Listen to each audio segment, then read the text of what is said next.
Okay, so the next section of this study is developing new leaders and ministers. So we've discovered where the leaders are, which honestly, for a lot of people and a lot of churches, is probably the hardest part.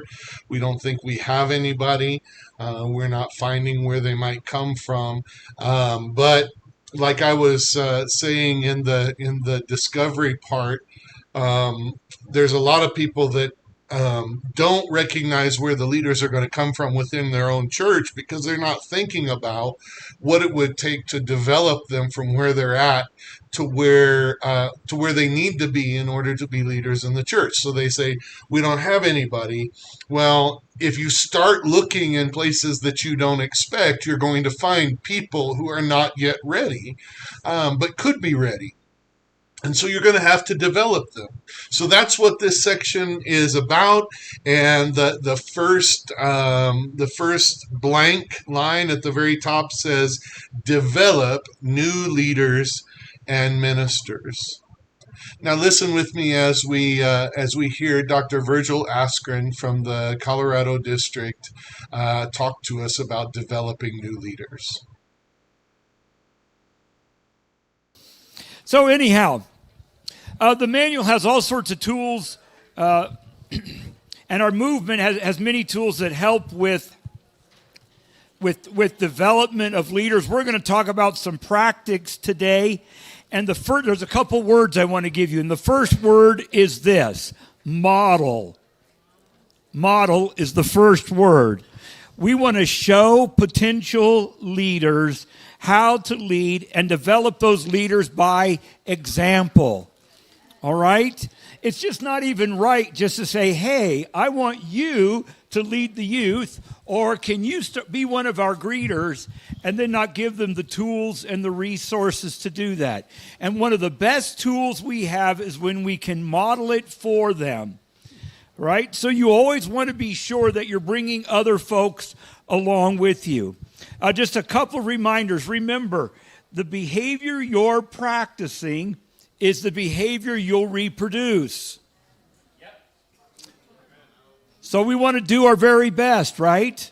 Yes. And we want to demonstrate how to do something in the way we want it done, which typically means things have to be done with some purpose, which typically means that you and I are going to have to work at what we do and think it through and make sure that we're doing it in a way that we want reproduced.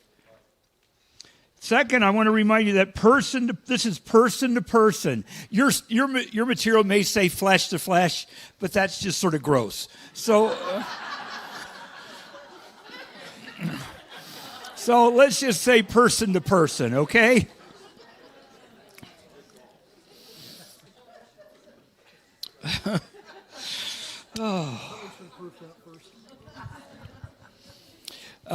Your modeling has to be in the presence of that potential leader. They need to see you. They need to see you in action, and you need to bring them along with you in that action, which is a reminder. And we've heard this from the very beginning of today, and we're hoping you're going to get some of these things. So it may sound a little repetitive.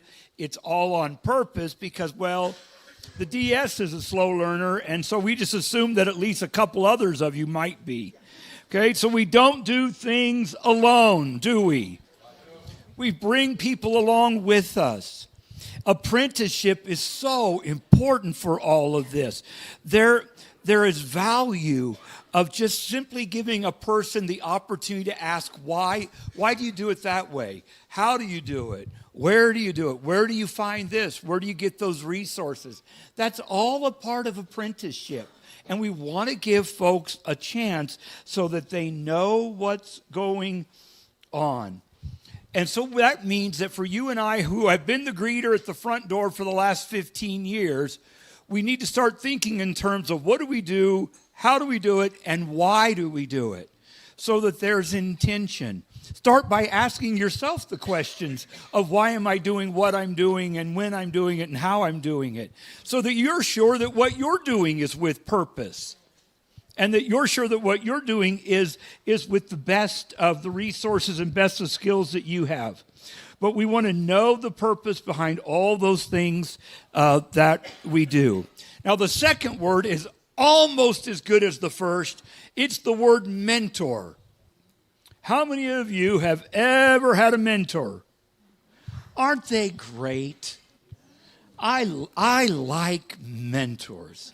They just somehow have that gift to be able to just to walk with you and encourage you and to help you to understand so that you do whatever it is you've been called to do, you do it well. A mentor has some very specific roles. One of them is this. A mentor is to provide good experiences with input and with guidance. Now, I know that it may sound like that it's overkill, but it's okay to say why you do what you do when you're teaching somebody. Help them to understand the nuances even of ministry. You know, help it. So like when you're greeting someone, you don't go up to them and just say, I don't know you, what is your name? Especially if they've been coming to the church for 5 years and you say, I don't know you. You know, that's probably not the best technique. But you can always find a better way to say that so that you can still preserve and even build relationship. I don't think I've had the pleasure of meeting you. It's something that would help them so that it's not their problem, but it's your problem. So those techniques, and you want to be able to teach those in all that you do. So that's one of is that we want to provide experiences for input and guidance. Second, and this probably doesn't apply to very many of you, but there may be some of you here, that if share sometimes of your personal failure and how you overcame these. Now, I know I asked how many of you have ever been with the mentor. How many of you have ever had personal failure in ministry? Oh, we got hands for that too. Great. Man, don't you hate it when you just really do it poorly? And you're sort of like, oh, this was not good. There was more than once I've hung up the phone. I thought, well, I could have handled that better. So when you with a mentor and an apprentice relationship, they need to know that you've learned some things along the way also, and that you're still learning. Did you know that all of us are still learning? It is a valuable reminder, and it's a great way to do ministry, is to remember that we're always learning. And when you do have a personal failure or you're sharing with your apprentice, be sure and let them know how you've overcome those things. Part of the reason you do things the way you do them is because you've overcome some things that you really messed up. And I got to tell you, they don't have to reinvent the wheel with all your mistakes.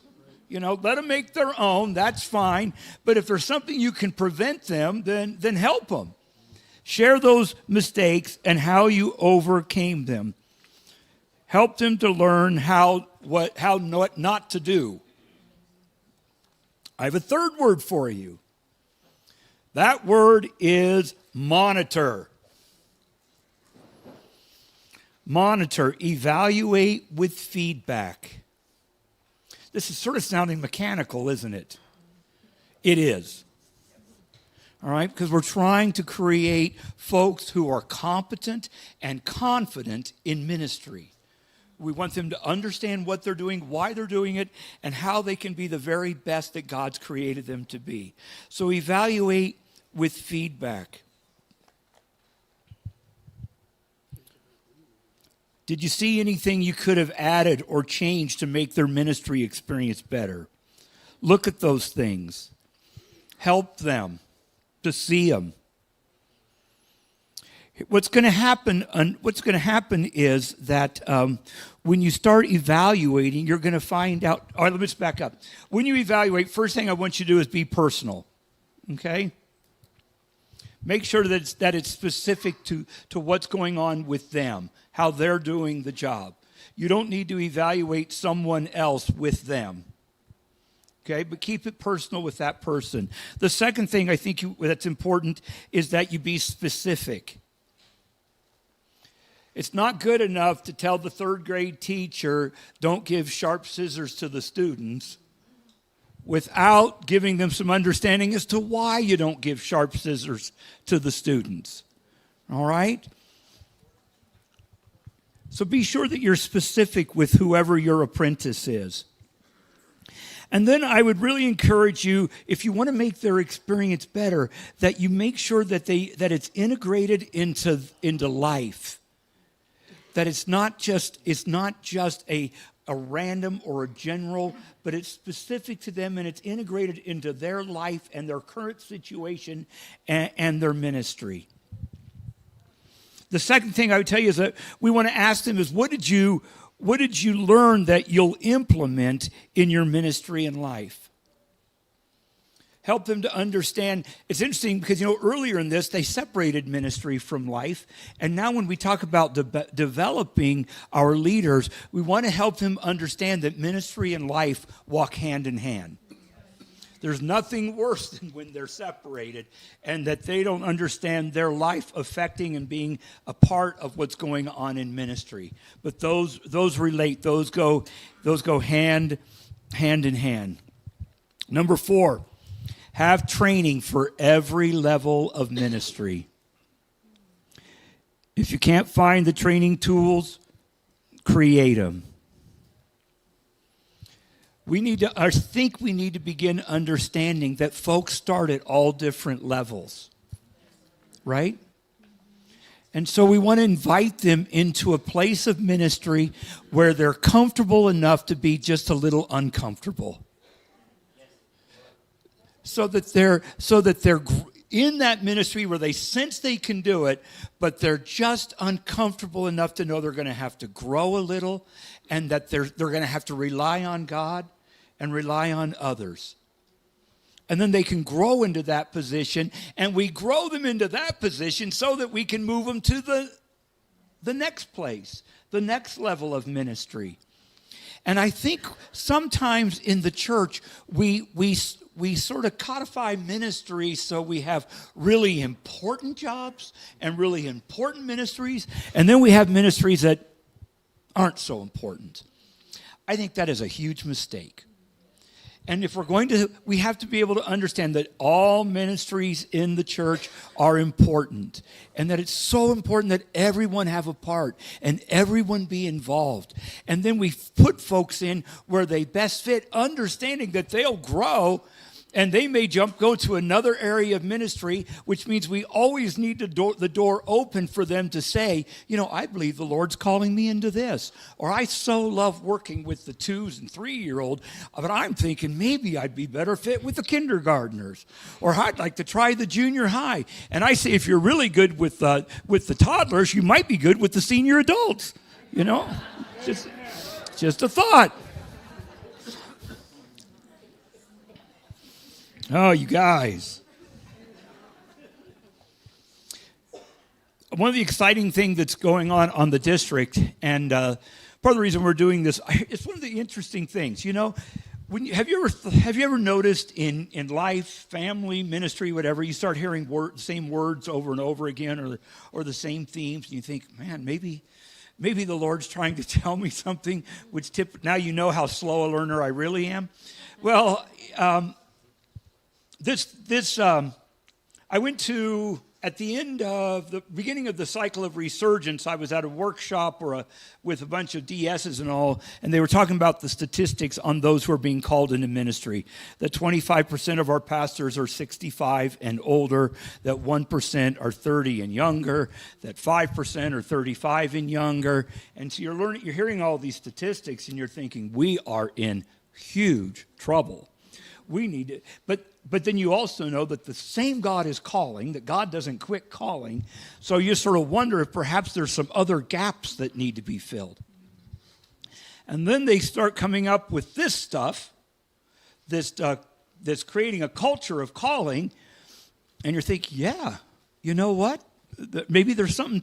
Maybe we do have a problem, and maybe we're coming up with some solutions. And it starts by just helping in general. People need to be called to ministry at all different levels.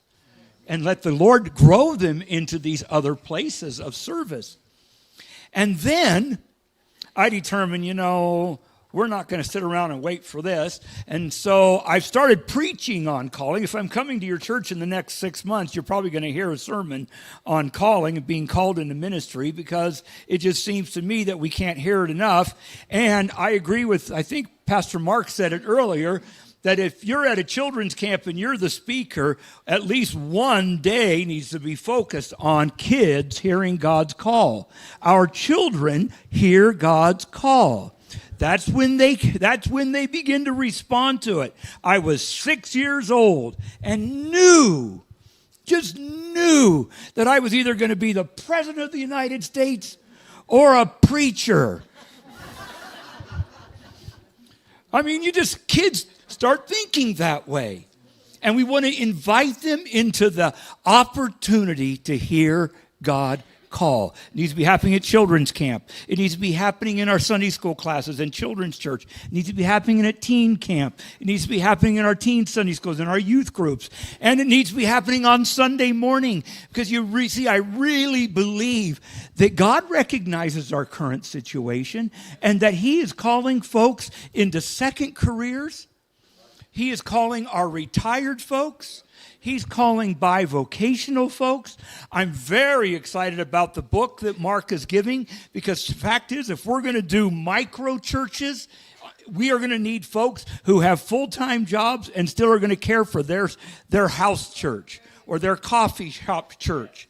And so it's all about calling. So then, on top of all of that, I get a notice from NNU that there were kids at NYC who responded to a call of God for ministry. And they said, but we're not sure you've received the list. I hadn't received the list yet. I said, we got to get the list. And so they sent us the list. We have 34 of our young people who have determined that God has called them into ministry. Isn't that exciting? I think that is great. And so I'm thinking, that sounds like the beginning of a pipeline to me. We don't want to let those kids down. So I sent them each one a personal email and a letter. And I thought, if I was a parent and my teenager got an email from the DS, I'd say, that guy's a creep. What's he doing emailing my kid? I also sent a letter to the pastors telling them that we were sending the letter. I sent them information regarding NNU and gave them a trustee coupon so they could receive some off of their tuition. I mean, we want to cultivate that. And I heard the best idea just last night, and I thought, we're going to do this. That the upstate New York district is having district assembly right now. They invited all of their young people who were called into ministry at NYC to come to district assembly, and they had the lay people and the assembly surround and pray for all of those kids, high school kids. I thought, that is such a great idea. Why didn't I think of that? So I'm trying to figure out how we can make that work, because you see, it's all of us together, isn't it? And so when I think about this whole idea of we start one person at a level of ministry and then we graduate on up, we go all the way to NYC calling, and kids who are working in nurseries and Sunday school classes and helping with this and doing that, and time opportunity to preach and to share, and then we end up with ordination at the other end for some of them. That's exciting. But we've got to make sure they are hearing the call. And we've got to make sure we're developing that in our people and developing a culture in Colorado where folks are listening for God to call them. That is really key. All right, now I've gone off. I almost got close to preaching. I can't remember where I am. Oh, yeah, here we are. Number 5, person to person. Yeah. Person-to-person apprenticeships are essential. Serving together is the key to discipling leaders. Let's not do the Lone Ranger thing, all right? We've all heard stories of, well, I was asked to be the second grade Sunday school teacher. The next week I was in there. I was asked to be an usher. We don't do that. But let's make sure that we're walking together with folks. Serving together is the key to discipling leaders. It's so biblical, isn't it? Can you think of some different folks who had those types of relationships? I'll give you one. How about Moses and Joshua? All right, there's one. How about, you got any others? Elijah and Elisha. Good, that's a good one. How about another one? Jesus and 12 disciples. Okay, good. Anyone else? Paul and Timothy. Can you think of any others?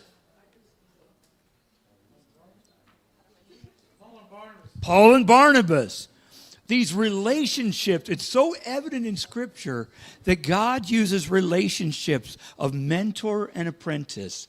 My question for you is not where do you serve in the church. My guess is most all of you serve in some capacity in your local church. But who are you apprenticing? Who are you bringing along so that they can be involved in ministry? Never do ministry alone. Number 6, let's give people the opportunity to fail in safe environments. Give them opportunity to try it. Give them opportunity to make mistakes. It's rarely the end of the world.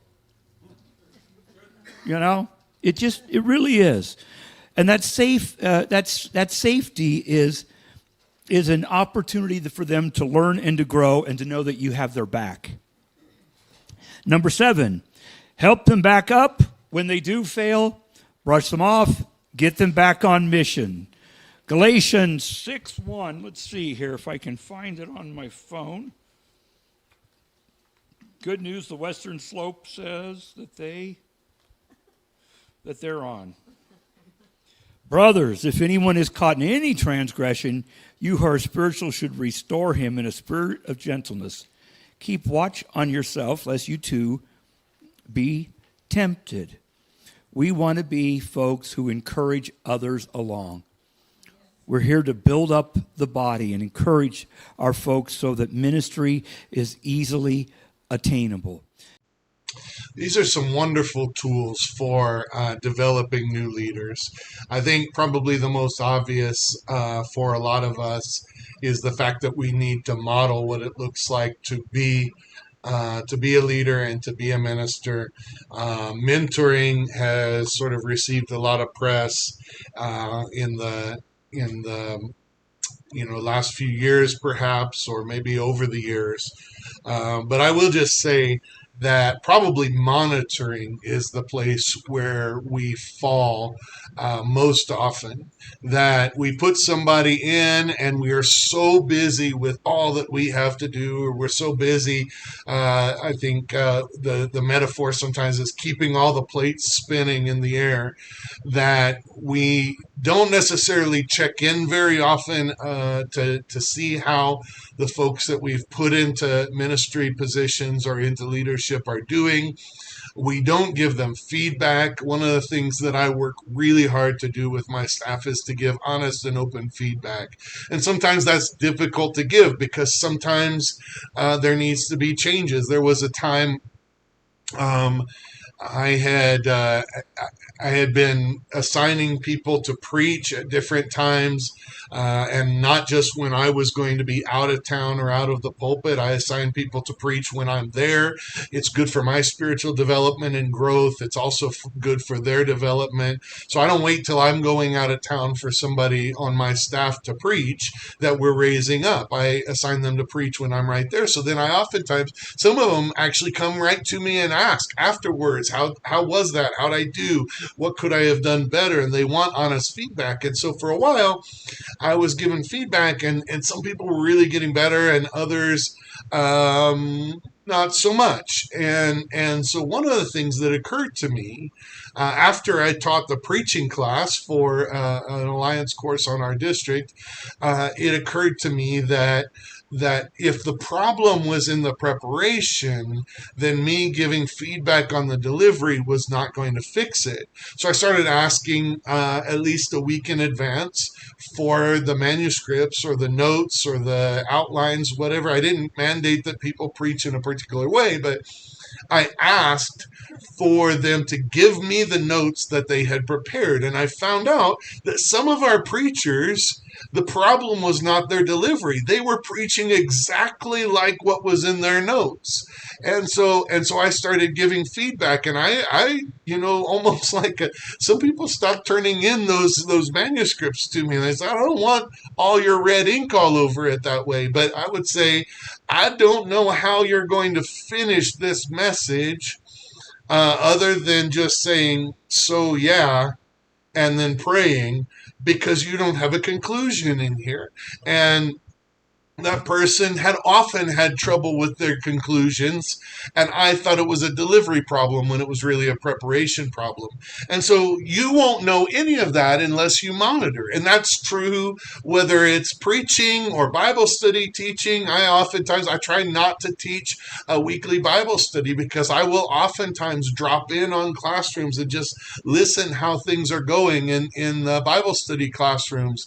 And some people get nervous, but they don't need to get nervous. I'm not judging sort of in a negative sense, but I want to help somebody get better if they could use some support.